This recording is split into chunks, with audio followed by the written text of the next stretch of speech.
Commencing transmission. Engaging scramblers. Proxy chain initialized. And now, live from his hidden base at the Earth's core, the future ruler of Earth, Doomcock.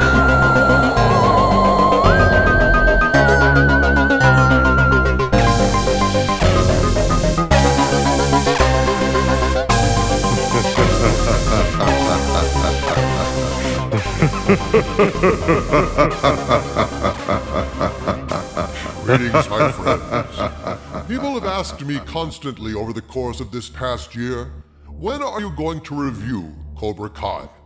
I always gave them the same answer. I don't really know how to review Cobra Kai, because Cobra Kai defies critique or criticism. Cobra Kai was, quite simply, absolutely perfect in every single way. There is no observation I can offer, no plot point I can comment on, no performance I can point to that will in any way elevate or diminish Cobra Kai, as it is flawless. One might as well post a review of a sunset or the Grand Canyon. Some things utterly defy review, and Cobra Kai is one of those things. Start to finish, Cobra Kai was pure geek joy.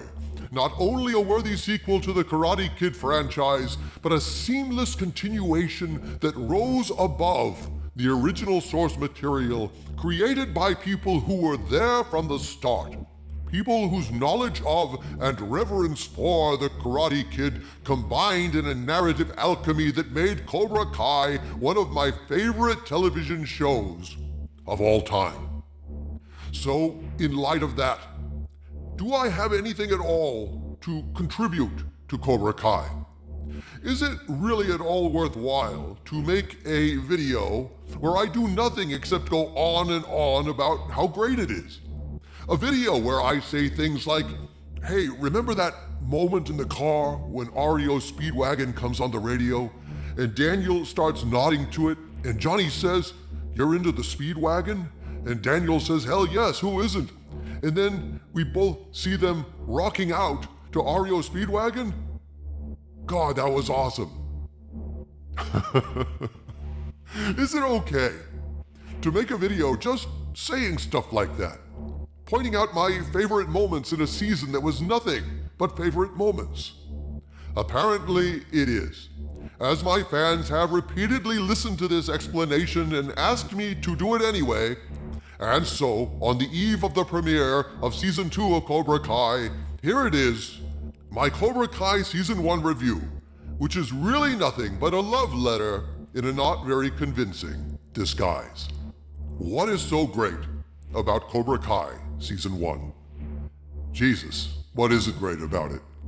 I don't even know where to begin to describe the countless ways this series delights and amazes. So perhaps I'll just begin with a brief synopsis of what happened in Season 1, just to help people ramp up for the much anticipated premiere of Cobra Kai Season 2, which is released tomorrow, April 24th. So as this series begins, Johnny Lawrence, the blonde Cobra Kai karate student who bullied Daniel Larusso in the original Karate Kid, is a handyman living a lonely life, divorced from his wife and separated from his son, who is now a teenager. Johnny's life has taken a turn for the worse since that day when Daniel LaRusso defeated him at the All-Valley Under-18 Karate Championship, delivering a spectacular kick to Johnny's head, using a technique taught to him by his mentor, Mr. Miyagi. Now Johnny works odd handyman jobs by day and drinks himself into a stupor at night, rinse and repeat in the interchangeable days of the life of a loser. Conversely, since that tournament victory, Daniel LaRusso is now a massive success, with billboards all over the city and commercials on TV advertising his successful car dealerships at all hours of the day and night. In the Karate Kid, Johnny was a winner and Daniel was an outcast. Now their situations are reversed, and this is one of the great strengths of Cobra Kai. It is, in fact, a stroke of genius to both emulate the structure of the Karate Kid, the tale of a loser struggling to triumph over his oppressive circumstances by flipping the narrative while keeping it the same. Now the bully we despised in the original Karate Kid is our protagonist, and we come to know Johnny Lawrence not as a bully, but as the underdog of this story.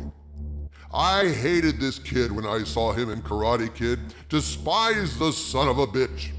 But very quickly, in Cobra Kai, all my expectations were subverted in a brilliant way, when this character that was presented in the shallowest terms as a bully is now fleshed out and presented as a sympathetic, fully realized human being.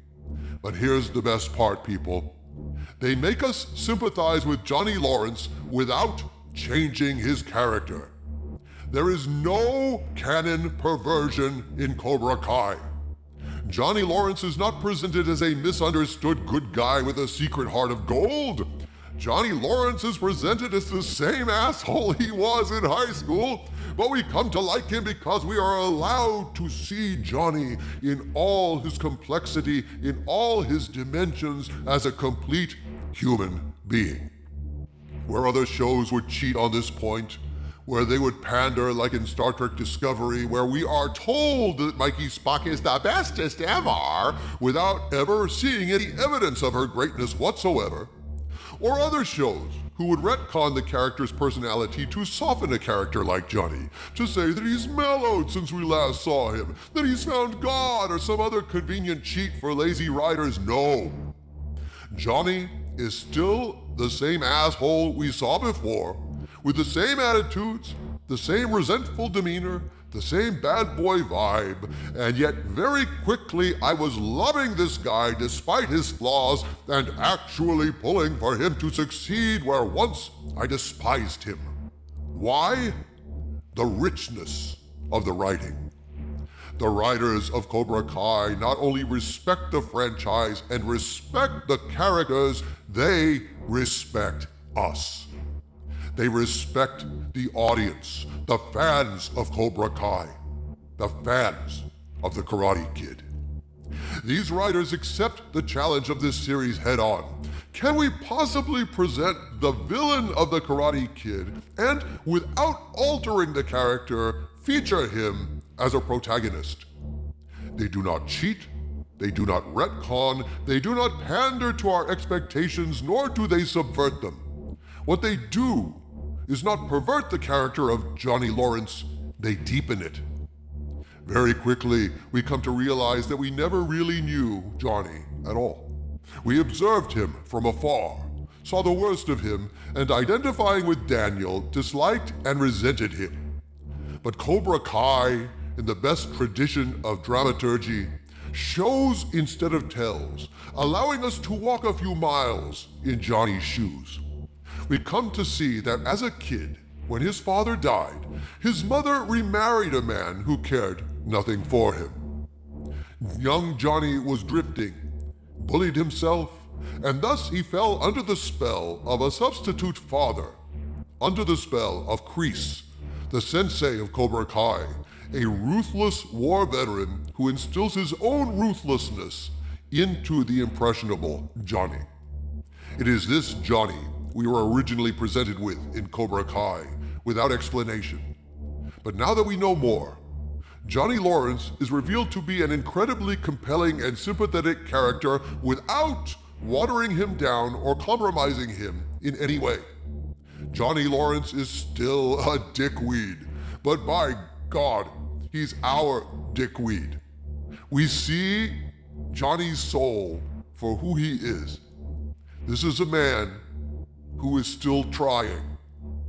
Such is the magic of Cobra Kai, the depth of its writing and the love of its writers for the original source material that is the Karate Kid. On the other hand, Daniel Larusso is now presented to us initially as a very successful, somewhat cheesy, and rather oppressive omnipresence, as Johnny can't even watch TV without seeing Daniel karate kicking the crap out of prices for new and used cars at Larusso Auto, doing silly karate moves in his commercials, capped by giving away a bonsai tree to every customer. Daniel's billboards are everywhere. His dealerships are famous, he's killing it, and his success is a constant reminder of when Johnny lost the karate tournament. A pivotal moment that Johnny can't help but consider the moment when his life went wrong.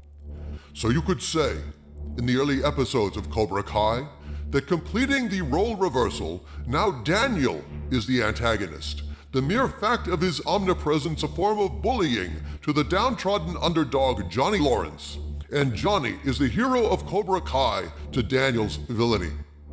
You could make a case for that, as in many ways Daniel is presented in a negative light early on. It's a very corny gimmick, using karate to sell cars in cheap local ads, giving away bonsai trees, as if Daniel has taken his inspiring victory in that tournament, sold it out, and cheapened it to hawk used cars. But again, that's not Cobra Kai. That's the image of Daniel that we get through Johnny's eyes in the early episodes, until we focus on Daniel's life later in the series.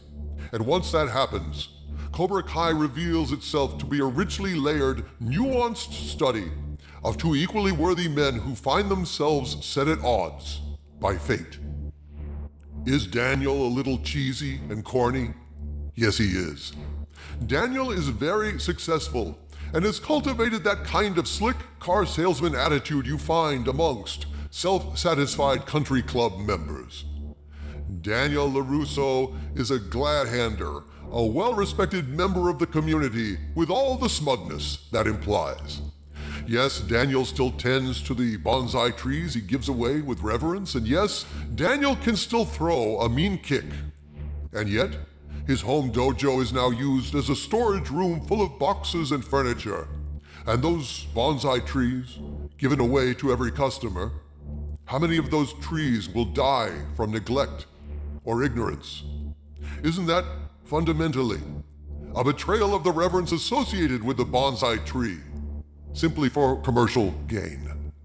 Daniel, too, like Johnny, is presented here in a fair and objective way.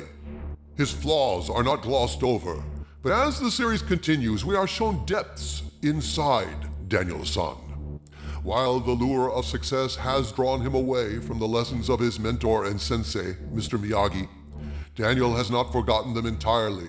And a big part of Cobra Kai is the tale of how Daniel is forced to return to his roots, as Johnny revives Cobra Kai and returns to his. Once again, the brilliance of the writing, married to the incredible commitment of the actors, present us with richly nuanced portrayals of both these men. We see both of them do reprehensible things, as well as glorious things. We see Johnny revive Cobra Kai, bringing in students whom he bullies mercilessly, and despite the bullying, which is the only way that Johnny knows how to interact with kids, because this is the way he himself was raised, we see him actually turn the lives of his misfit and insecure students around. Despite his bullying, Cobra Kai is having a positive impact on those kids. We see Daniel behaving in truly deplorable ways, underhandedly pulling strings and using his connections to try to force Johnny Lawrence out of business and shut down what he views as the plague of Cobra Kai. And yet, we also see Daniel questioning himself at the grave of Mr. Miyagi, wondering if he has lost not only the spirit of his sensei, but a piece of himself. Ultimately, this may be the most dramatically nuanced show of 2018, an unqualified triumph for YouTube and a reminder that you can create a sequel to a classic film or TV show that both advances the narrative and respectfully pays tribute to the original. At times, as in real life, both Daniel and Johnny function as antagonists and protagonists, bullies and victims, wise men and fools. This is not a simple white hat, black hat kind of story where you pull for one guy and root for the other to get smashed. It's a testament to the brilliance of the writing in Cobra Kai that I was actually conflicted at the end of this season. In the karate tournament, it was difficult, nay, damn near impossible, to decide who to cheer for. In the end, I love these characters so much, I respect the writing so much. I am grateful for the fact that the creators of this show so obviously respect the source material and respect the fans that I absolutely cannot wait for Season 2 of Cobra Kai. And thank God that wait is nearly over. But I have just a few more things to say before I bring this to a close. Firstly, it was a breath of fresh air, nay, it was like unto a parched and dying plant finally being watered, to behold Johnny Lawrence's wonderfully sincere moments of political incorrectness. Oh my God, how much I have missed people openly expressing themselves in retro ways that go against the prevailing grain. It made me remember what it was once like to be able to speak without censoring yourself.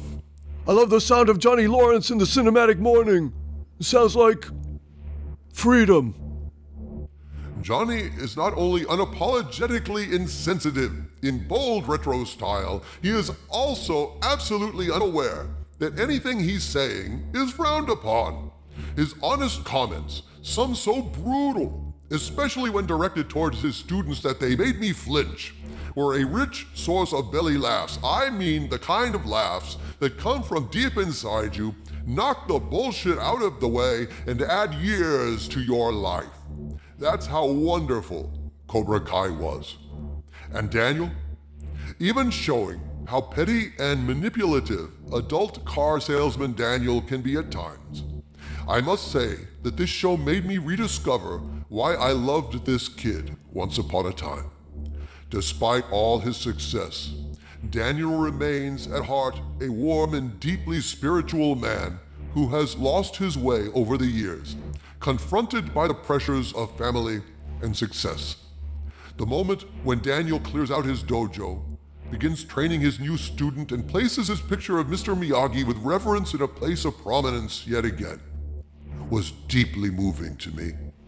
In scenes of him training in the beauty of the woods, while Johnny trains his students by sicking a pack of angry dogs on their ass, filled me with a joy that is indescribable. And likewise, it is impossible to explain exactly why I was moved to tears by that moment I referenced in the beginning, the day that Daniel and Johnny spend together, almost making peace before fate drives them once again apart and sets them at odds. My favorite moment in Cobra Kai is when they listen to REO Speedwagon in the car together. And they both are silently nodding their heads to the music together, sharing a bond that neither of them realizes is unspeakably precious. And though I was not in that car with them, I'm not ashamed to say, I was nodding my head too, and it felt like home. Congratulations to YouTube for making one of the best series of 2018. I cannot wait for Cobra Kai Season 2, and I urge all of you to watch Cobra Kai tomorrow. You can expect a review of Season 2 from me as fast as I can watch it. I will be holding a live stream Friday evening at 7:00 p.m. Central Standard Time to discuss Cobra Kai Season 2, my review of Avengers Endgame, and the insanity surrounding Star Trek Discovery and the Picard series right now.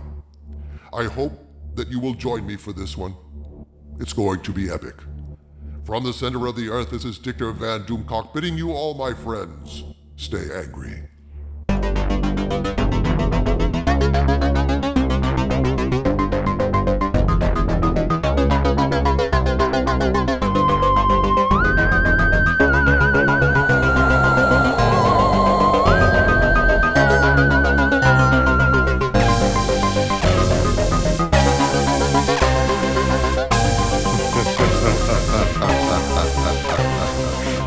Ha ha ha ha ha ha ha ha ha ha ha.